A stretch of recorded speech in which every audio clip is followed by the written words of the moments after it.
கிறிஸ்துவுக்குள் அன்பானவர்களே, உங்கள் அனைவருக்கும் பிதாவாகிய தேவனுடைய அன்பும் பரிசுத்த ஆவியினுடைய ஞானமும் இயேசு கிறிஸ்துவனுடைய இரட்சிப்பும் ஆனந்தமும் மகிழ்ச்சியும் என்றென்றைக்கும் நிலைத்திருப்பதாக.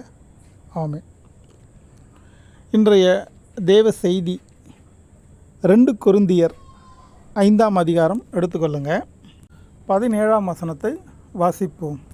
17 இப்படி இருக்க, ஒருவன் கிறிஸ்துவுக்குள்ளிருந்தால் புதுச்சிருஷ்டியாயிருக்கிறான், பழையவைகள் ஒழிந்து போயின, எல்லாம் புதிதாயின.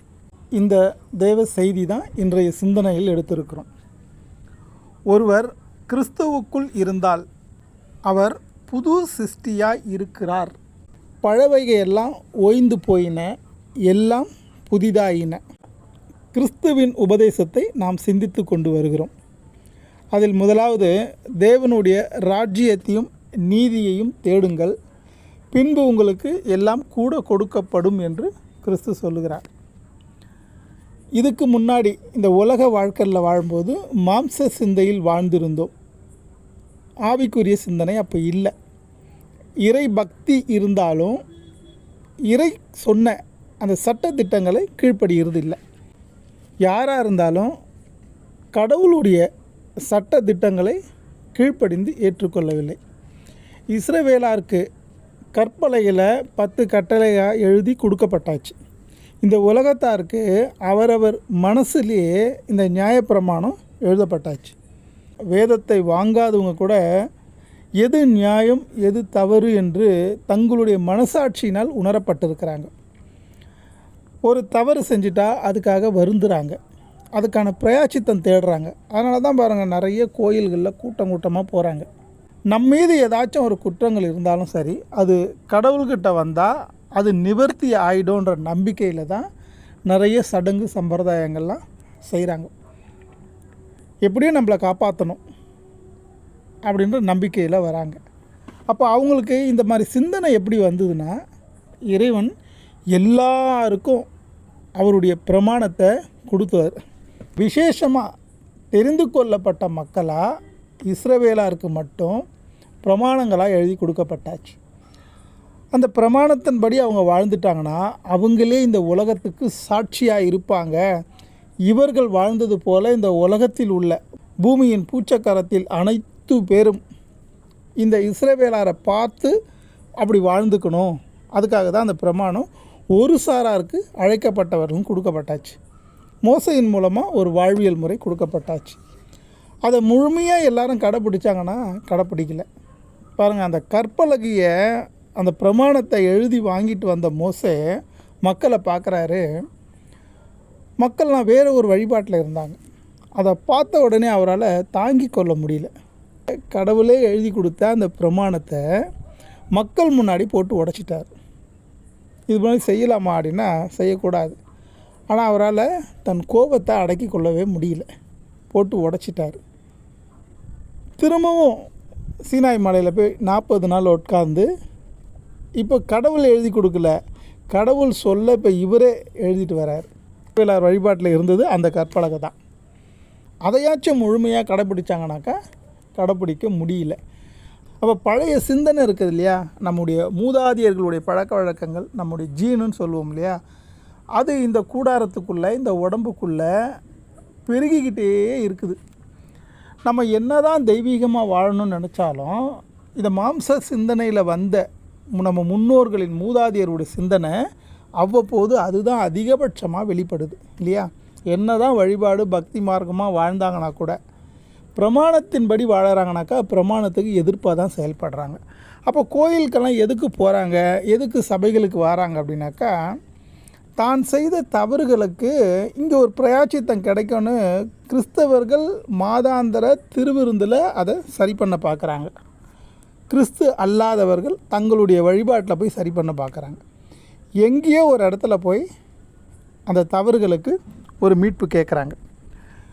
அப்போ ஒரு முறை நம்ம சுத்திகரிக்கப்பட்டமே, அடுத்த முறை இந்த தவறை செய்யக்கூடாதுங்கிற அந்த விழிப்புணர்வு இந்த காலம் தொட்டு இந்த காலம் வரைக்கும் அந்த விழிப்புணர்வு வரல. கிறிஸ்து தேவன் ஆவியோடும் உண்மையோடும் இருக்கிறாரு. அதனால் உங்கள் வழிபாடு எப்படி இருக்கணுமா, ஆவியோடும் உண்மையோடு இருக்கணும் அந்த வழிபாடு. திருடக்கூடாதுன்னு ஒரு பிரமாணம் இருக்குது. கிறிஸ்துவை ஏற்றுக்கொண்ட பிறகு, அவர் மூலமாக பாவ மன்னிப்புலாம் வந்த பிறகு திரும்பவும் நம்ம இந்த திருடுற வேலையை செய்யலாமா? செய்யக்கூடாது இல்லையா? அப்படி செஞ்சால் தன்னுடைய மனசாட்சியிலே ஒரு குற்ற உணர்வு வருது இல்லையா? ஆனால் கிறிஸ்து சொல்கிறாரு, நீங்கள் புது சிருஷ்டி, இப்போது இன்று புதிதாய் பிறந்தோம் அப்படின்னு பாரதி சொல்கிறார். அதுபோல் இப்போ புதுசாக பிறந்திருக்கிற உங்களுடைய அறிவில், ஆவியில், ஆத்மாவில், சரீரத்தில், செயலில், சிந்தனையில் எல்லாவற்றிலும் புது ரசமாகிய கிறிஸ்துவின் உபதேசத்தை ஏற்றுக்கிட்டால் அவங்களுக்கு பழசுன்னு ஒன்று தெரிய போகிறதில்ல இல்லையா? புரியுதுங்களா? பழசுன்னு ஒன்று இருக்க போகிறதில்ல. இப்போ கிறிஸ்துவை ஏற்றுக்கொண்டோம், அவருடைய இரத்தத்தையும் சரீரத்தையும் உட்கொண்ட பிறகும் நாம் மறுபடியும் அந்த பழைய சிந்தனையிலே போகிறோம்னாக்கா நாம் இன்னும் புது சிருஷ்டி ஆகலைன்னு அர்த்தம். அப்போ எல்லாருமே அப்படி மாற முடியுதா அப்படின்னாக்கா அதுக்கான முயற்சி எடுக்கணுங்கிறதுக்கு தான் இந்த வேத வாக்கியம் கொடுக்கப்பட்டது. அதுக்காக தான் சபைக்குலாம் போகிறோம், அதெல்லாம் தெரிஞ்சுக்கிறதுக்காக போகிறோம். தெரிஞ்சுக்கிட்ட பிறகு நாம் மறுபடியும் தன்னுடைய மனசாட்சிக்கு விரோதமாக செயல்படக்கூடாது. அப்படி செயல்பட்டால் நாம் புது சிருஷ்டி இல்லைன்னு அர்த்தம். 1ஆம் வசனத்திலிருந்து வாசிப்போம். ஒன்று பூமிக்குரிய கூடாரமாகிய நம்முடைய வீடு அழிந்து போனாலும் தேவனால் கட்டப்பட்ட கைவேலையல்லாத நித்திய வீடு பரலோகத்திலே நமக்கு உண்டென்று அறிந்திருக்கிறோம். பூமிக்குரிய வீடாகிய இந்த சரீரமானது மண்ணினால் உருவாக்கப்பட்டது இல்லையா? அதனால் இது பூமிக்குரிய வீடு. இந்த வீடு அழிந்து போனாலும் தேவனால் கட்டப்பட்ட கைவேலை அல்லாமல் நித்திய வீடு பரலோகத்தில் நமக்கு உண்டாயிருக்கிறதுன்னு அறிந்திருக்கிறோம். சுவிசேஷத்தின் மூலமாக அறிந்திருக்கிறோம். இந்த பூமிக்குரிய வீடு எப்படி பாழா போச்சு? சுய சிந்தனையின் மூலமாக பாழா போச்சு. என்னுடைய சத்தத்துக்கும் என்னுடைய கட்டளைக்கும் கீழ்ப்படி, அது நித்திய ஜீவன் வாழ்க்கை என்றார். உன்னுடைய விருப்பத்திலே நீ வாழ்க்கையை அமைச்சுக்கலாம், அது மரணத்துக்கு கொண்டு செல்லும்னார். மனுஷன் மரணம் என்றால் என்னதுன்னு அவன் பார்த்ததில்லை. அதனால் என்னுடைய விருப்பத்துக்கே வாழ்ந்துக்கிறன உடனே கடவுள் முழுமையாக அப்படியே ஒப்பு கொடுத்துட்டார். அப்போ என்ன ஆச்சுனாக்கா, இந்த பூமிக்குரிய வீடாக இருந்த இந்த சரீரத்துக்குள்ளே பரலோக சரீரமாக தான் கடவுள் கொடுத்தார்.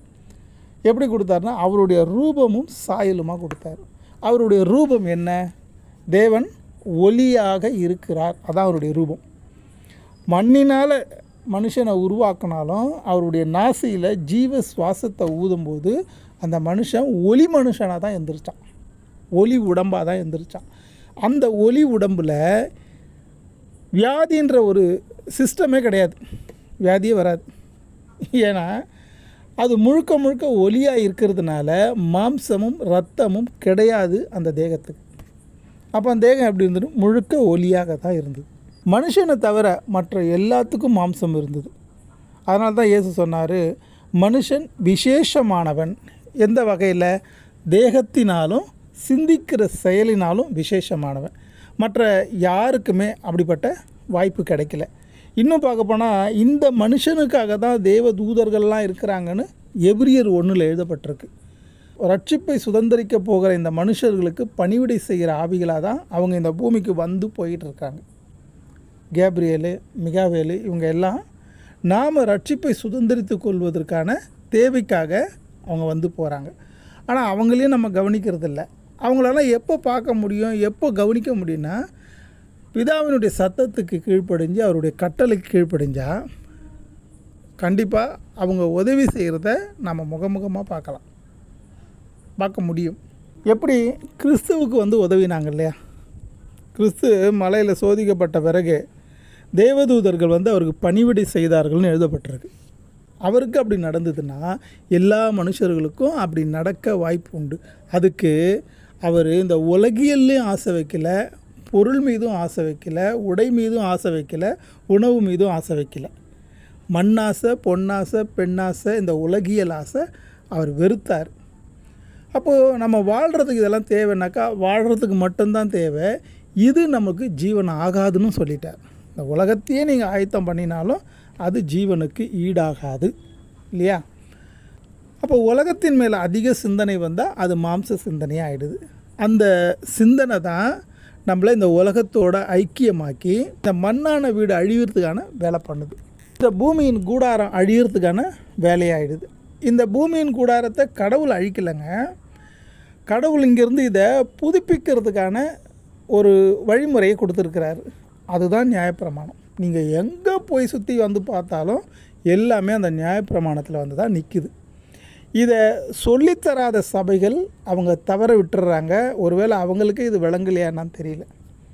நியாயப்பிரமாணம் தான் இந்த வேதாகமே, ஆதியிலே இருந்தாலும் சரி, வெளிப்படுத்தல இருந்தாலும் சரி, இந்த நியாயப்பிரமாணத்தை நிறைவேற்றாமல் யாரும் ஒருத்தர் கூட பரலோக ராஜ்யம் அடைய முடியாது அப்படின்ற தெளிவு வந்துச்சுன்னு வச்சுங்க. இந்த ஜென்மத்தில் இம்மையிலே இந்த கூடாரம் தேவன் கட்டமைக்கப்பட்ட அந்த வாஸ்துஸ்தலம் போல் மாறும்.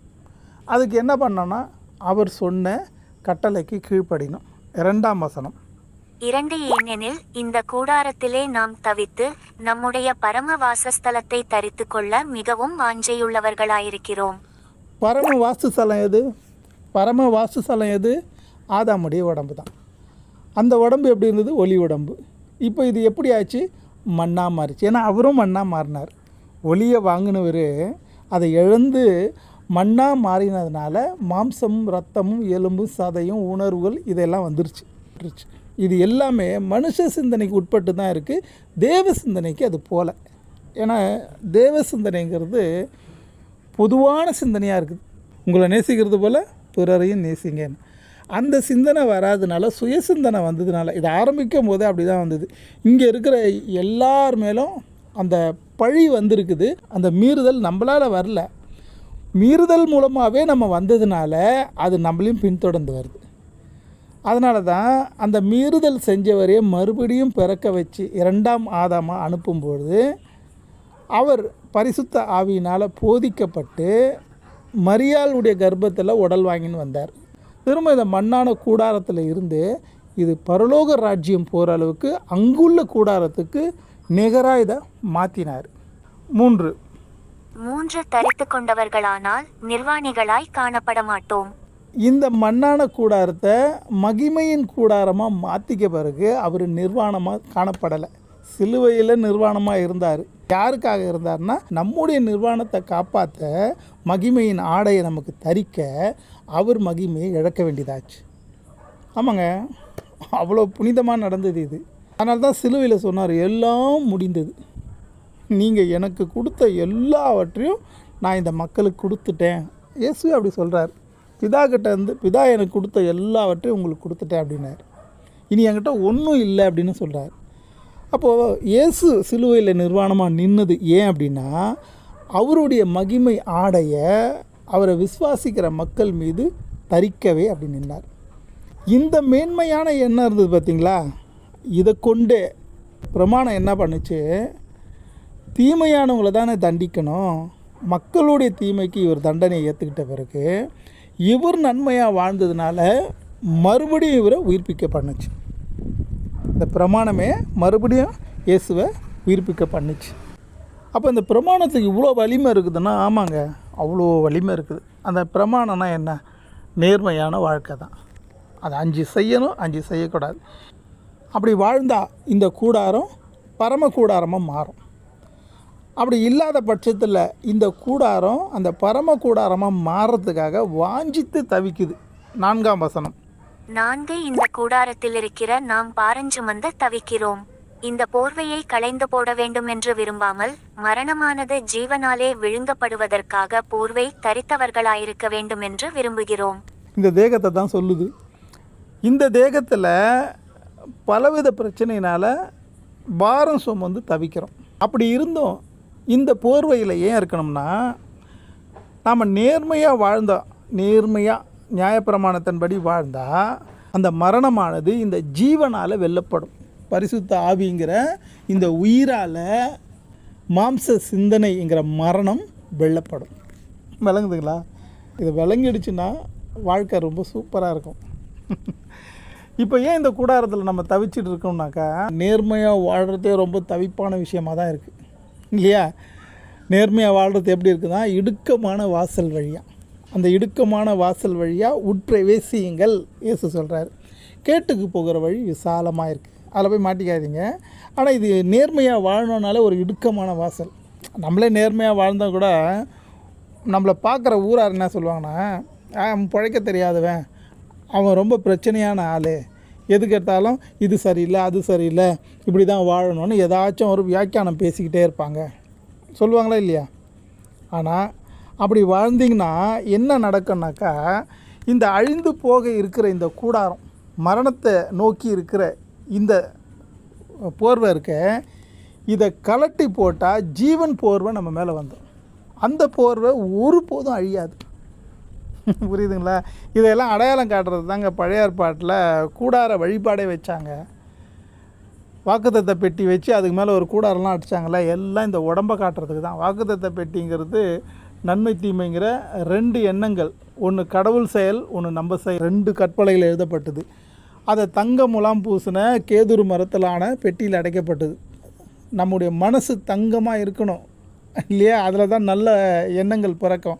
அதனால தான் தங்கமான பெட்டி உள்ள தங்க முலாம் பூசி அந்த 2 கற்பலைகள் உள்ளே வச்சாங்க. அதுதான் நம்முடைய இருதயம். கூடாரங்கிறது இந்த மேலான உடம்பு. 7 திரை போட்டாங்க. நம்ம உடம்புல 7 விதமான திசுக்கள் இருக்குது.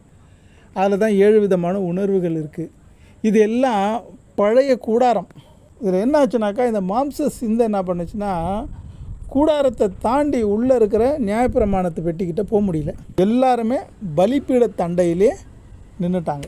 அதை தாண்டி போக முடியாது. ஏன்னா நியாயப்பிரமாணமானது நீங்கள் பொய் சொல்லி உள்ளே போக முடியாது. ஆதியிலேயே ஆதாமை வெளியே தள்ளிட்டு கருக்குள்ள பட்டயத்தை காவல் வச்சிட்டார்.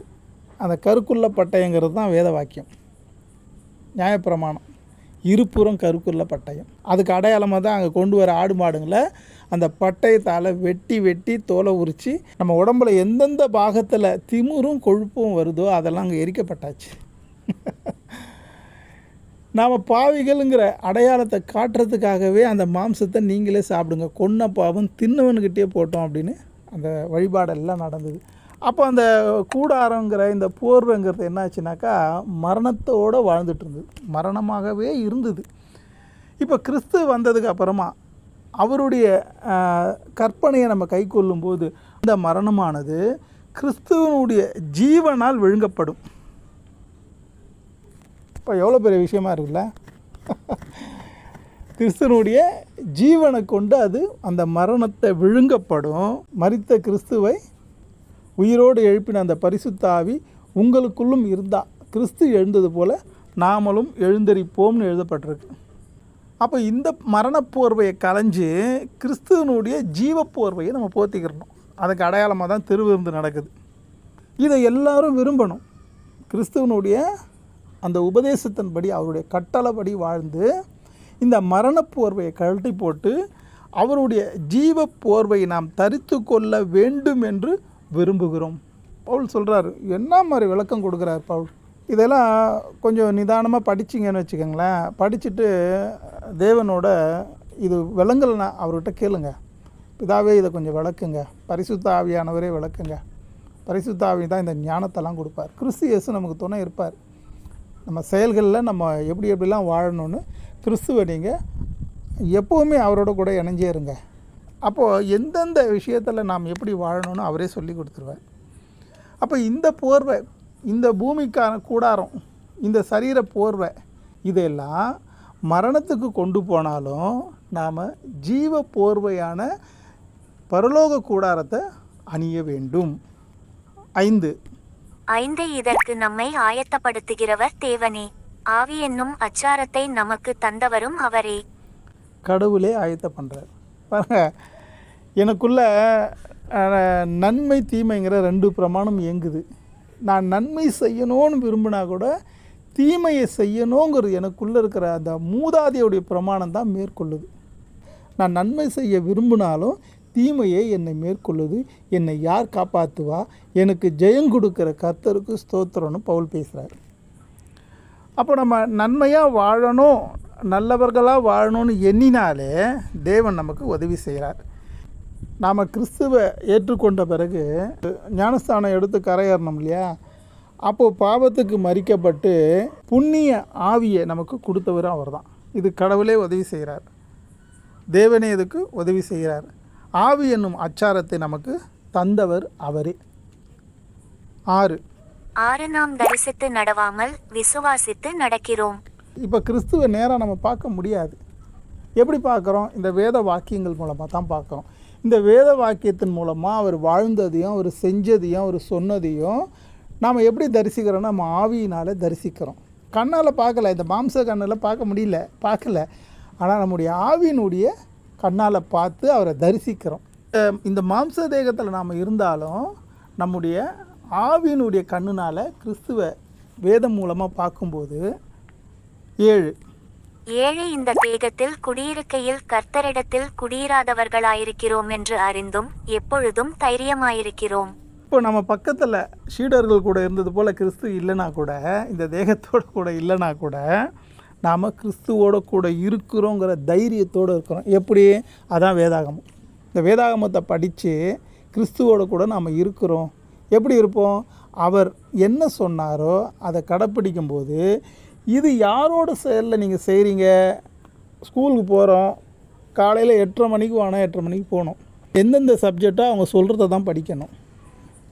எதெல்லாம் ஹோம் ஒர்க்குன்னு கொடுக்குறாங்களோ அந்த ஹோம் ஒர்க்கெல்லாம் செஞ்சு எடுத்துன்னு போகணும் இல்லையா? இந்த கலர் யூனிஃபார்ம் தான் போடணும், அதை தான் போடணும் இல்லை? இதெல்லாம் யாரோடைய கண்ட்ரோலில் செய்கிறீங்கன்னா, ஸ்கூல் வாத்தியார் சொன்னார்ல, அதனால் இதெல்லாம் செய்கிறோம். அதுபோல் நீங்கள் நல்லவராக மாறி கிறிஸ்துவின் உபதேசத்தின்படி வாழும்போது, கிறிஸ்து பார்க்குறதுக்கு இங்கே நேராக இல்லைனாலும் அந்த உபதேசத்தின்படி வாழும்போது அவரோடு கூட வாழ்ந்துட்டு இருக்கிறோன்னு குறிய ரீதியில் அது உணர்த்தப்படும். ஊராரும் நமக்கு சாட்சி கொடுப்பாங்க இல்லையா? உண்மை தானே அது? எத்தனை பேர் நம்புகிறீங்க? அதை அப்படி தான் வாழ்ந்தாகணும், வேறு வழியே கிடையாது. 8 நாம் தைரியமாகவே இருந்து இந்த தேகத்தை விட்டு குடிபோகவும் கர்த்தரிடத்தில் குடியிருக்கவும் அதிகமாய் விரும்புகிறோம். இந்த விசுவாச வாழ்க்கை மூலமாக நாம் தைரியமாக இருந்து இந்த தேகத்தை விட்டு குடிபோகவும் கர்த்தரிடத்தில் குடியிருக்கவும் அதிகமாய் விரும்புகிறோம். இந்த தேகத்தை விட்டுனா இந்த மாம்ச தேகத்தை, இந்த மண்ணான தேகத்தை கிறிஸ்து வாழ்ந்தது போல் அப்படியே அந்த எண்ணத்திலேயே வாழும்போது, இதுக்குள்ளே இதுக்கு மரணம் வந்தாலும் கவலைப்படாதீங்க, திரும்பவும் கடவுளுங்களை எழுப்புவார். புது தேகம் கொடுத்து சின்ன வயசுலேயே அந்த குழந்தை பருவத்திலிருந்து ஞானாந்திர வாழ்க்கையை அவர் கொடுத்து திரும்பவும் அந்த பிரமாணத்தை நிறைவேற்ற வைப்பார். ஒவ்வொரு பிரமாணத்தையும் முழுமையாக நிறைவேற்றும் போது இந்த மாம்ச சரீரத்தில் இருந்தாலும் கிறிஸ்துவனுடைய சரீரத்தில் குடிப்போவோம்ங்கிறது அதிக நிச்சயம். 9 அதிநிமித்தமே நாம் சரீரத்தில் குடியிருந்தாலும் குடியிராமற் போனாலும் அவருக்கு பிரியமானவர்களாயிருக்க நாடுகிறோம். அதனால தான் இந்த சரீரத்தில் நாம் குடி இருந்தாலும் குடி இல்லைனாலும் அவருக்கு பிரியமானவராக இருக்க நாடுகிறோம். இந்த நாட்டம் வாழ்நாள் முழுக்க தொடர்ந்து வரணும். இடையில மாறி போச்சுன்னு வச்சுங்களேன், நீங்கள் எப்படி மாறினாலும் பிரமாணம் தாங்க. இந்த பிரமாணத்தை மாற்றி அதாவது கொஞ்ச நாள் நல்லவராக இருந்துட்டு கொஞ்ச நாள் தீயவராக இருந்துட்டு திரும்பவும் கொஞ்ச நாள் நல்லா இருந்துட்டு திரும்பவும் கொஞ்ச நாள் கெட்டவர் ஆகிட்டு இந்த உலக உபதேசங்கள்லாம் மண்டையில் போட்டு மாற்றி நடந்துக்கிட்டே இருந்தோன்னு வச்சுக்கோங்களேன், ஒரு நாளைக்கு கர்த்தருடைய அந்த உபதேசம் முழுமையாக நம்மளை ஒரு இடத்துல நிறுத்திடும். அவருக்காக வாழணுங்கிற எண்ணத்தை நமக்குள்ளே போட்டுருவார். அவருக்கு பிரியமானவர்களாக வாஞ்சை ஆகிடுவோம். 10 ஏனென்றால் சரீரத்தில் அவனவன் செய்த நன்மைக்காவது தீமைக்காவது தக்க பலனை அடையும்படிக்கு நாம் எல்லாரும் கிறிஸ்துவின் நியாயாசனத்திற்கு முன்பாக வெளிப்பட வேண்டும். அதனால தான் அந்த நியாயப்பிரமாணம் தான் இந்த வேத வாக்கியமும் வாழ்க்கையும் கிறிஸ்தவ வாழ்க்கையும் அதுக்குள்ளே தான் இருக்குதுன்னு சொல்கிறேன். கிறிஸ்துவனுடைய நியாயப்பிரமாணம் இருக்கு இல்லையா, உங்களை நேசிக்கிறது போல் பிறரையும் நேசிங்க, இதுவே வேத வாக்கியமும் தீர்க்க தரிசனமுன்னார அந்த நியாயப்பிரமாணத்துக்கு முன்பாக நாம் வெளிப்படுவோம். அதனால் பிரமாணத்தை அவர் எப்படி நிறைவேற்றினாரோ அதுபோல் நாமளும் பிரமாணத்தை நிறைவேற்றுறதுக்கான வாஞ்சையில் இருக்கணும். அந்த வாஞ்சை நிறைவேறாத வரைக்கும் நாம் இங்கேருந்து நகர முடியாது. இந்த பூமிக்கான கூடாரத்துக்குள்ளே தான் மறுபடியும் குடியேறுவோம். இந்த மண்ணான சால்வையை தான் மறுபடியும் போட்டுக்குவோம். ஆனால் கிறிஸ்து நமக்காக உதவி செய்து நீங்கள் மனம் திரும்பி அப்படி நல்லவராக வாழணும்னு எண்ணின போதே தேவன் அதுக்கு உதவி செஞ்சு கிறிஸ்துவனுடைய ஆதி அன்பை உங்கள் மேலே ஊற்றி அவர் எப்படி நன்மை செஞ்சாரோ அவர் எப்படி நல்லவரானாரோ அதுபோல் நம்மையும் நல்லவராக்க ராப்பகலாக காத்திருக்கார். 11 ஆகையால் கர்த்தருக்கு பயப்படத்தக்கதென்று அறிந்து மனுஷருக்கு புத்தி சொல்லுகிறோம். இதுக்காக தான் நமக்கு இந்த ஊழியக்காரெலாம் வந்தாங்க. கர்த்தருக்கு பயப்பட வேண்டியது என்னதென்று அறிந்து நாங்கள் உங்களுக்கு புத்தி சொல்லுகிறோம். இந்த புத்தியானது ஒவ்வொரு கிறிஸ்தவர்களுக்கும் கட்டாயமாக சொல்லப்பட வேண்டும். எல்லா சபைகளிலும் பிரமாணத்தை கை கொள்ளுங்க. கிறிஸ்து எப்படி பிரமாணத்தை நிறைவேற்றினாரோ அதுபோல் நீங்களும் கிறிஸ்துவ போல் வாழுங்க. அப்போ தான் உங்களுக்கு பூமிக்கான கூடாரத்துலேருந்து பரலோக ராஜ்யம் போவீங்க. இல்லைன்னா அது நடக்கவே நடக்காது. பிறப்புக்கள் மட்டும் அதிகமாக வந்துக்கிட்டே இருக்கும். பாருங்கள், ஒரு முறை பிறந்து நம்ம வாழற இந்த வாழ்க்கை எல்லாரும் பரிபூரணமாக வாழ்ந்துட்டோமா, பரிபூரண நிலையை அடைஞ்சிட்டோமா, சந்தோஷமாக நான் வாழ்ந்துட்டாங்க அப்படின்னு சொல்ல முடியுதா? இல்லை இல்லையா? யாரை போய் கேட்டாலுங்க இந்த பிறப்பு எனக்கு இனிமேல் வேண்டாம் அப்படின்னு. இந்தியாவில் நிறைய ஆன்மீகவாதி இருந்தாங்க. அத்தனை பேரும் இனி பிறவா வர வேண்டும் என்று தான் கேட்டாங்க. எப்படி கேட்குறாங்க? இனி பிறவா வர வேண்டும். ஏன்னா அவ்வளோ கஷ்டமாகுது. இன்னும் கூட நான் கொஞ்சம் வெளிப்படையாக சொல்கிறேன் பாருங்களேன். இந்த பூமியில் வாழ்கிறத காட்டிலும் சாகிறது ரொம்ப ஈஸி. உண்மை தானே அது? கேட்குறதுக்கு ஒரு மாதிரியாக இருந்தாலும் அதானே உண்மை. செத்து போகணுன்னு நினச்சா ஒரு நிமிஷத்தில் நடக்குதுங்க. வாழணும்னு நினச்சா பல பிரச்சனையும் சந்திக்கிறோம். அதுக்குள்ளே நேர்மையாக வாழணும் இல்லையா? வாழணுன்ற கண்ணாப்பினான்னு வாழ்ந்துட முடியாது. அதுக்குள்ளே நேர்மையாக வாழணும். அந்த நேர்மையாக வாழ்ந்துட்டோன்னு வச்சிங்களேன், மரணம் ஜெயிக்கப்படுது. அதுக்கப்புறமா மரணம்னு ஒன்று கிடையாது. நித்திய ஜீவன். இனி பிறப்போ இறப்போ இல்லாத, எப்படி இனி பிறப்போ இறப்போ இல்லாமல் இந்த தேகம் வானவருக்கான தேகமாக மாற்றப்பட்டு இது ஒளி உடம்பாக்கப்பட்டு பிறப்போ இறப்போ இல்லாமல் நித்திய காலமாக கிறிஸ்து எப்படி இருப்பாரோ அது போல் இருக்க முடியும். புரியுதுங்களா? இதுக்கான புத்திமதி சொல்கிறதுக்கு தான் பவுல் வந்தார். இந்த வாக்கியங்களை படித்து புரிஞ்சதுனால அதை எடுத்து நம்மளும் பேசுகிறோம். பரிசுத்த ஆவியானவர் நம்ம அனைவருக்குமே இந்த ஞானாந்திர அறிவில் இடைப்படுகிறார் இல்லையா? 11 ஆகையால் கர்த்தருக்கு பயப்படத்தக்கதென்று அறிந்து மனுஷருக்கு புத்தி சொல்லுகிறோம். தேவனுக்கு முன்பாக வெளியரங்கமாயிருக்கிறோம், உங்கள் மனச்சாட்சிக்கும் வெளியரங்கமாயிருக்கிறோம் என்று நம்புகிறேன். தேவனுக்கு முன்பாக நம்ம வெளியரங்கமாகவும் நிர்வாணமாக இருக்கிறோன்னு இந்த வேதம் சொல்லுது இல்லையா? அவருடைய கண்களுக்கு மறைவானது ஒன்றுமே இல்லை. நாம் நம்முடைய மனசாட்சியை ஏமாற்ற முடியாது, அதுவும் சொல்லப்படுது இல்லையா? கிறிஸ்துவை ஏற்றுக்கொண்ட பிறகு இனி நமக்கு ஒரு மனசாட்சி கொடுக்கப்பட்டிருது. ஏன்னாக்கா இப்போ திரும்ப போய் நான் இந்த தப்பு செஞ்சிட்டேன்னு எந்த சர்ச்சிலையும் போய் பலி செலுத்த முடியாது இல்லையா? இப்போ பலி செலுத்தாதனால இப்போ என்ன ஆயிடுச்சுன்னா நம்ம என்ன பண்ணாலும் யாரும் கேட்க போகிறது இல்லை இல்லையா? அப்படி தானே ஆகிடும். அதுக்காக தான் மாதாந்தரம் திருவிருந்து அனுசரணை பண்ணுறாங்க. அந்த திருவிருந்து அனுசரணையை கூட ஒரு முறை நீங்கள் திருவிருந்து அனுசரணை பண்ணிட்டீங்கன்னா, அவருடைய ரத்தத்தையும் சரீரையும் சாப்பிட்டிங்கன்னா அந்த செல்ஸ் உள்ளே போய் நம்மளை புதுப்பிக்கணும். ஜஸ்ட்டு கொரோனா நோய் வந்து எப்படி வந்தது? ஒரே ஒரு பாக்டீரியாங்க, ஒரே ஒரு அழிவு செல், அது உள்ளே போயிட்டு ஆளே கவுத்து போட்டு 3ஆவது நாள் க்ளோஸ் பண்ணி போகுது இல்லையா? மரணத்துக்கான செல்லே இந்த வேலைப்படுதுன்னா ஜீவனுக்கான செல்லு தானே கிறிஸ்துவுடைய ரத்தம். அதை எடுத்துக்கொள்ளும்போது, அதை எடுத்துக்கிட்ட பிறகு அடுத்த திருவிருந்து அனுசரிக்கணும்னு கூட கிடையாதுங்க. ஒரே ஒரு தடவை பரிசுத்தம் பண்ணிட்டீங்கன்னா, ஒரே தடவை நீங்கள் சுத்தமாயிட்டிங்கன்னா திரும்பவும் பாவம் செய்யக்கூடாது இல்லையா? அப்படி தானே வேதம் எழுதியிருக்குது. ஒரு முறை நீங்கள் சுத்திகரிக்கப்பட்டிங்கன்னா அடுத்த முறை போய் சுத்திகரிக்கணும்னு அவசியம் இல்லையே. வித்து உங்களுக்குள்ளே இருந்தால் நீங்கள் பாவம் செய்ய மாட்டீங்கன்னு முடிச்சிட்டார். எப்படிங்க? அவருடைய வித்து உங்களுக்குள்ளே இருந்தால் நீங்கள் பாவம் செய்ய மாட்டீர்களே. இந்த விசுவாசம் வரணும், ரொம்ப முக்கியம். இந்த விசுவாசம் தான் உலகத்தை ஜெயிக்குன்றார். இந்த உலகத்தை நம்ம எப்படி ஜெயிக்க போகிறோம்? இந்த விசுவாசத்தை கொண்டு ஜெயிக்க போகிறோம். கிறிஸ்துவனுடைய சரீரமும் ரத்தமும் நான் எடுத்துக்கினதுனால, அவருடைய ரத்தம் பரிசுத்தமானதுனால, அவருடைய சரீரம் பரிசுத்தமானது போல் என்னுடைய ரத்தமும் பரிசுத்தமாகும், என்னுடைய சரீரமும் பரிசுத்தமாகும், என்னுடைய புத்தி, செயல், ஆவி, ஆத்மா, சரீரம் எல்லாமே பரிசுத்தமாகுமே. அப்போ நான் அவரை போல் ஆவேனே. இந்த உலகத்தை ஜெயிக்கிற விசுவாசமே அதுதானே இல்லையா? இந்த நம்பிக்கையில் இருந்தால் இந்த உலகத்தை ஜெயிக்க முடியும்.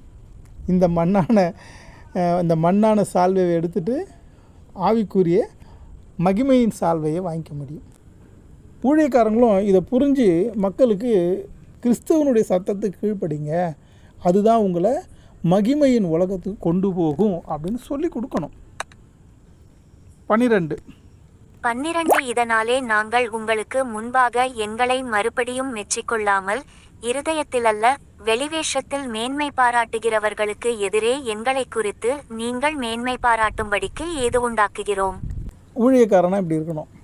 எப்படிப்பட்ட ஊழியம் பாருங்கள். அவர் அப்போஸ்தலன் பவுல் போல் உண்மையாக இருக்கிறது ரொம்ப ரொம்ப முக்கியம். அவர் பிறப்பால் இஸ்ரவேலர். அவர் சொல்கிறார், நான் ஒரு முறை கூட பாவ நிவர்த்தி பலி செலுத்தினதில்லை. ஏன்னா நான் நியாயப்பிரமாணத்தின்படி வாழ்ந்துட்டு இருந்தேன், அதனால் நான் பாவ பலி செலுத்தினதே கிடையாதுங்கிறார். ஆமாம், நான் கடவுள் மித்தமாக நிறைய பேரை கொன்னேன் இல்லையா, கொலை செய்யாதிருப்பாயாகன்னு எழுதப்பட்டிருக்கு. அதை நான் மீறினேனே. எதுக்காக மீறினா, கடவுள் மித்தமாக மீறினேனே. அது எவ்வளோ பெரிய தப்பு. கடவுள் தானே கொலை செய்யாதுன்னு சொல்லியிருக்காரு. அவர் மித்தமாக நான் மீறினேனே, நிறைய பேரை அடித்தேனே, துன்புறுத்தினேனே. இது தப்புன்னு எனக்கு உணர்த்தப்பட்டது. இது கிறிஸ்துவின் மூலமாக தான் எனக்கு வெளிப்பட்டது. கடவுள் மித்தமாக கூட இந்த குற்றங்களை செய்யக்கூடாது.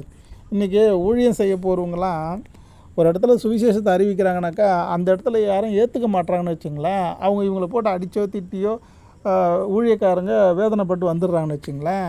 சில நாட்களுக்கு அப்புறமா இவங்களை யார் துன்பப்படுத்துகிறாங்களோ அவங்க பெரும் துன்பத்தில் இருந்தாங்கன்னு வச்சுங்களேன். அதை நினச்சி இவங்க சந்தோஷப்படுறாங்க, ஊழியக்காரங்க சந்தோஷப்படுறாங்க. நிறைய சாட்சிங்களாம் நான் அப்படி கேட்டிருக்கிறேன். எங்களெல்லாம் துன்புறுத்துனாங்களே, இப்போ அவங்க இவ்வளோ வேதனை பண்ணுறாங்க.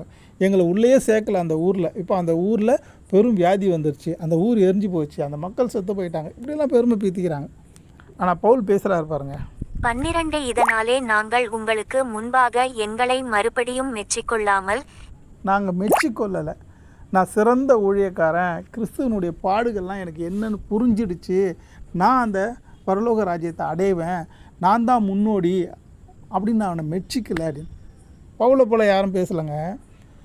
என்னை போல் ஆகுங்கன்னு சொன்னார். நான் கிறிஸ்துவை போல் இருக்கிறேன், நீங்கள் என்னை போல் ஆகுங்க. இன்னை வரைக்கும் ஒருத்தரும் அப்படி சொல்ல முடியாது இல்லையா? என்னை போல் ஆகுங்கள் சொல்ல முடியுமா? பவுல் சொல்கிறாருன்னா அவருடைய உள் மனசுலேருந்து சுயத்திலேருந்து பேசுகிறாரானா இல்லை, பரிசுத்த ஆவியானவரே அவர் அப்படி பேச வைக்கிறார். ஏன்னா அவர் அவ்வளோ சுத்தமாக இருக்கிறார், கிறிஸ்துவின் நிமித்தமாக சுத்திகரிக்கப்பட்டவர். அதனால் என்னை போல் ஆகுங்கள்னார். அவரே கிறிஸ்துவை பற்றி சுவிசேஷம் சொன்ன போனத்தில் நிறைய பாடுபட்டார். ஆனால் அந்த பாடுகள் மித்தமாக யாரையும் அவர் துன்புறுத்தலை சபிக்கலை. அப்படி சபிக்கக்கூடாது.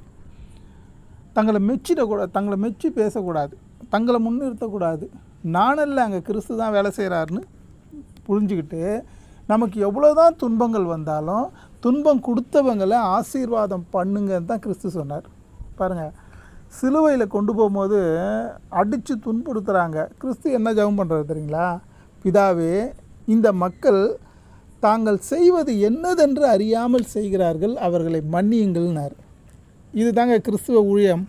கிறிஸ்துவ ஊழியம்னா இதுதான்.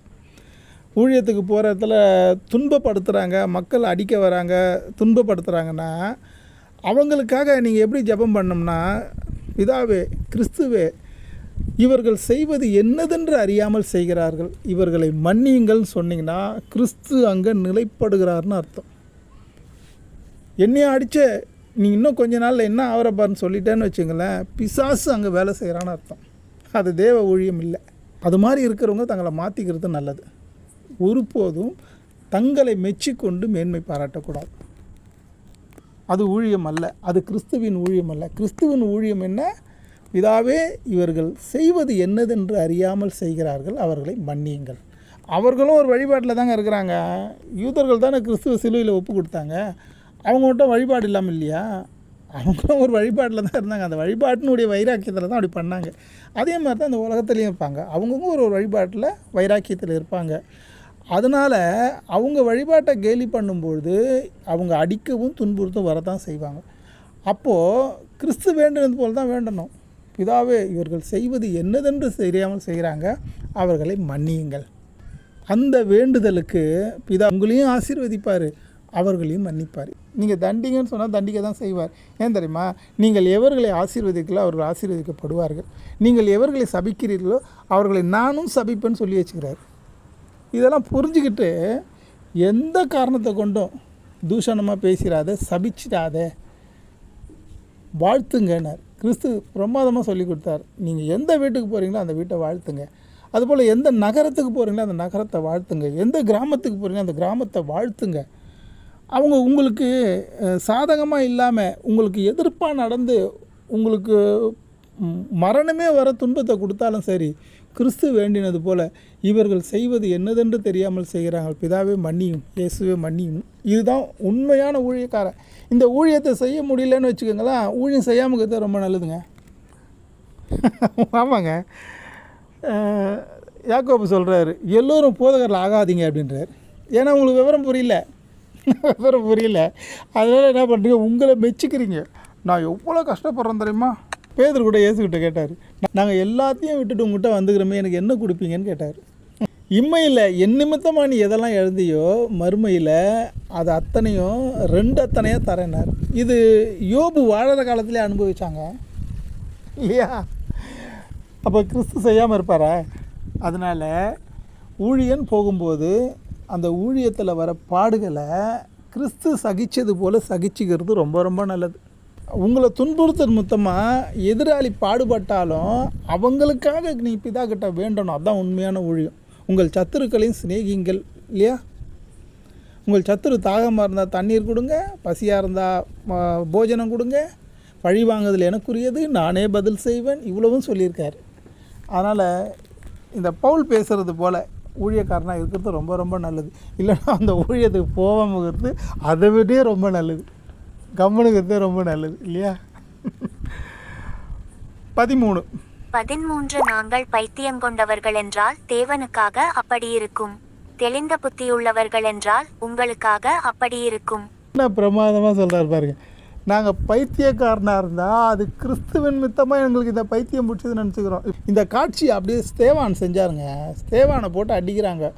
அப்போது பவுலும் கூட இருக்கிறாரு. அதோ வானத்தில் கிறிஸ்து தெரிகிறாருன உடனே இன்னும் அடிக்க ஆரம்பித்தாங்க.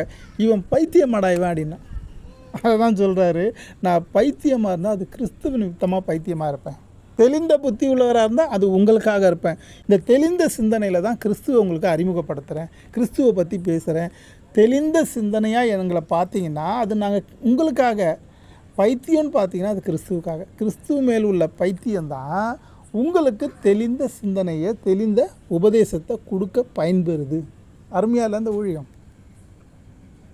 14 கிறிஸ்துவினுடைய அன்பு எங்களை நெருக்கி ஏவுகிறது. ஏனென்றால் எல்லாருக்காகவும் ஒருவரே மரித்திருக்க எல்லாரும் மரித்தார்கள் என்றும். அந்த மூல உபதேசத்தை எப்படி பிடிச்சார் பார்த்தீங்களா? கிறிஸ்துவனுடைய அன்பு எங்களை நெருக்கி ஏவுகிறது. ஏன் அப்படிலாம் போய் பாடுபடணும் இல்லையா? பவுல் பெரிய பணக்காரர் தான். அந்த தோல் பதனிடுற வேலையெல்லாம் செஞ்சு அந்த தோல் கூடாரெல்லாம் செய்கிற கான்ட்ராக்ட்லாம் எடுத்திருந்தார். ஏழ்மையானவர் இல்லை. அதை எல்லாம் விட்டுட்டு கிறிஸ்துவுக்காக ஏன் வந்தார்னா, கிறிஸ்துவனுடைய அன்பு அவரை நெருக்கி ஏவுகிறது.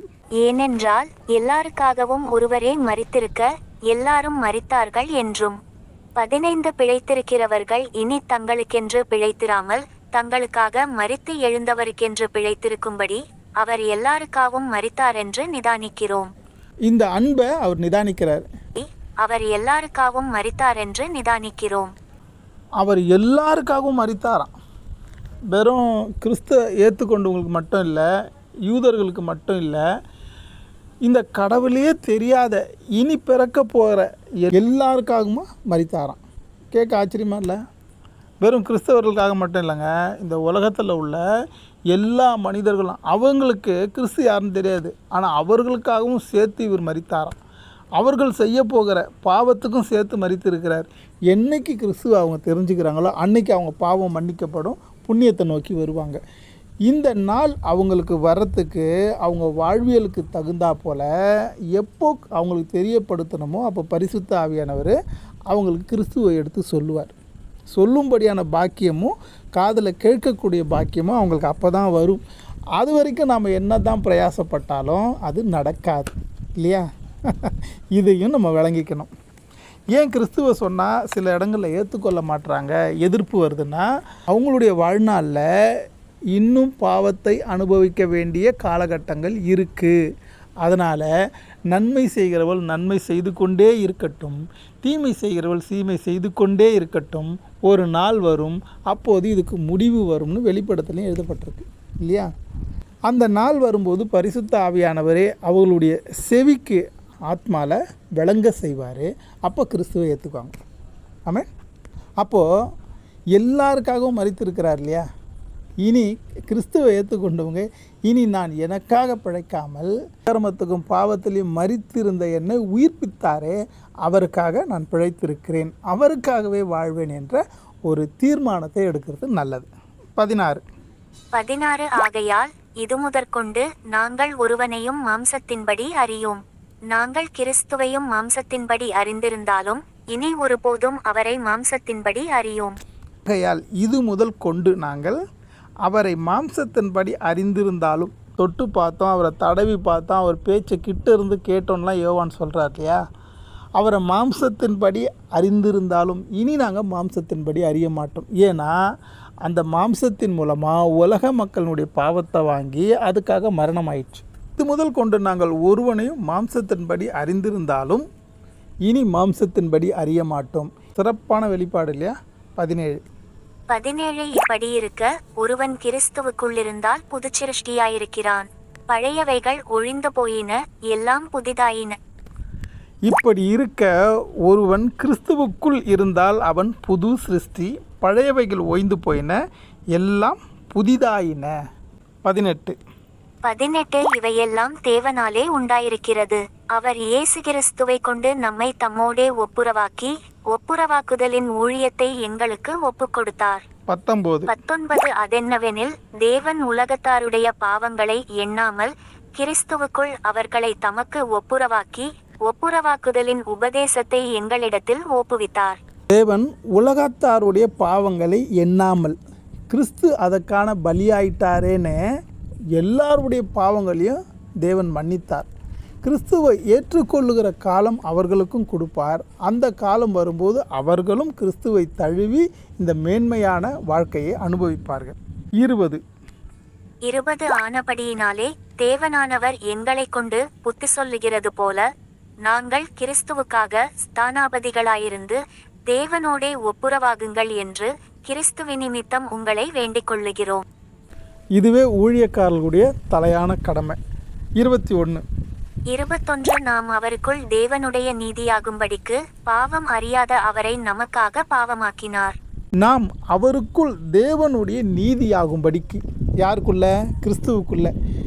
கிறிஸ்துவுக்குள்ளே எப்படி ஆகிறோம்? கிறிஸ்து நியாயப்பிரமாணத்தை அவமாக்க வராமல் அதை நிறைவேற்றவே வந்தேன் என்று முழுமையாக நிறைவேற்றினார். அதனால் நாம் அவருக்குள் தேவ நீதி ஆகும்படிக்கு பாவம் அறியாத அவரை பாவமாக்கினார். அந்த பாவத்தின் மித்தமாக நாம் நீதியானோம் இல்லையா? உண்மைதானே அது? இந்த விளக்கம் புரியும் போது கிறிஸ்துவின் மேலே உள்ள அன்பு அதிகமாகும், இந்த வழிபாட்டு மேலே நம்பிக்கை வளரும் இல்லையா? பாவம் அறியாத அவரை நமக்காக பாவமாக்கி நம்மை நீதியாக்கினார். அவர் சுகமாக வாழ்ந்தவரை காயப்படுத்தி நம்மளை சுகமாக்கினார். அவரை தரித்திரனாக்கி என்னை செல்வந்தனாக மாற்றினார் இல்லையா? இதுதான் உண்மை. இதை புரிஞ்சிக்கும் போது கிறிஸ்துவின் மேலே உள்ள நம்பிக்கை உண்மையாக பூரணப்படும். அதுவே நம்மை பரலோக ராஜ்யத்துக்கு இட்டு செல்வதற்கான இந்த பழைய கூடாரமாகிய இந்த தேகமானது, பழைய போர்வையான இந்த தேகமானது புதிய மகிமையின் தேகமாக மாறும். பரலோக ராஜ்யத்தில் அந்த வாஸ்துஸ்தலமாக இது மாறும். ஆமென். சரி, நாம் ஜெபம் பண்ணுவோம். பரமண்டலத்தில் வாசம் பண்ணுகிற எங்கள் பிதாவே, உம்முடைய நாமம் மகிமைப்படுவதாக, உம்முடைய ராஜ்யம் வருவதாக, பரமண்டலத்திலே சித்தம் செய்யப்படுவது போல இந்த பூமியிலும் செய்யப்படுவதாக. அன்றன்று வேண்டிய ஆகாரத்தை எங்களுக்கு தாரும். எங்கள் கடனாளிகளை நாங்கள் மன்னிக்கிறது போல் எங்களையும் மன்னியும். சோதனை நாட்டிலிருந்து மீட்டு பாதுகாத்து கொள்ளும். அந்த ராஜ்யமும் வல்லமையும் மகிமையும் என்றென்றும் உம்முடையதே. ஆமென்.